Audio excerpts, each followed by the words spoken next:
আমরা anti ageing নিয়ে তো অনেক কথা বলছি, কিভাবে নিজেদের এজকে কমাবো বা নিজেদের এজকে আমরা 10 বছর কম দেখাতে পারি, নিজেদের অর্গানগুলোকে রিজুভিনেট করতে পারি, বা আমাদের ফেসের মাসেলকে কিভাবে টান টান করা যায়, আরও বেশি গ্লোয়িং করা যায়, এগুলো আমরা সব দেখছি। কিন্তু জানেন তো যে অ্যান্টি এজিং বা এজকে কমিয়ে রাখার যে মেন 3টে ওয়ে রয়েছে, সেই 3টে ওয়ে আমাদের ব্রেনের উপরে ডিপেন্ড করে।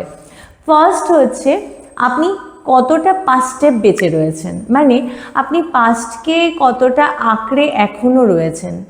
আপনি ধরুন বর্তমানে রয়েছেন, কিন্তু আপনার সেই পাস্টে কি করেছেন, কে আপনার সাথে কি করেছে, আপনার সেই সময় কীরকম গোল্ডেন টাইম ছিল, এখন আপনি সেগুলো মিস করছেন। এই জিনিসগুলোকে নিয়ে আমরা যত বেশি কালচার করব, যত বেশি আমরা এইগুলো নিয়ে কথা বলবো, পাস্টে যত বেশি থাকবো, আমাদের ব্রেনের এজ কিন্তু তত বাড়তে থাকবে।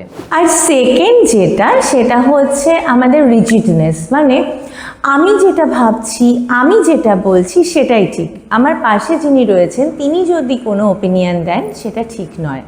এই অ্যাকসেপ্ট করতে না পারা বা আমার পয়েন্টে স্টে করে থাকা, আমি বুঝতে পারছি যে আমি এটা যদি একটু ভাবি তাহলে হয়তো এটা ওরকমভাবেও হতে পারে যেটা তিনি বলছেন।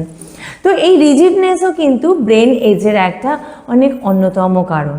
থার্ড যেটা আমি বলবো সেটা হচ্ছে প্রচণ্ডভাবে স্ট্রেস নিজেকে দেওয়া, মানে আপনি কন্টিনিউ কিছু না কিছু ভাবছেন, কন্টিনিউ কোনো না কোনো জিনিসের মধ্যে থাকছেন, আপনার মাথাকে আপনি কখনো ব্ল্যাঙ্ক করতে পারছেন না, বা আপনি যখন দেখছেন আপনার কাছে টেনশন করার মতন কোনো কিছু নেই, তবু আপনি কোনো না কোনো একটা ছোট্ট জিনিস হলেও সেই জিনিসটা মাথায় নিয়ে আসছেন।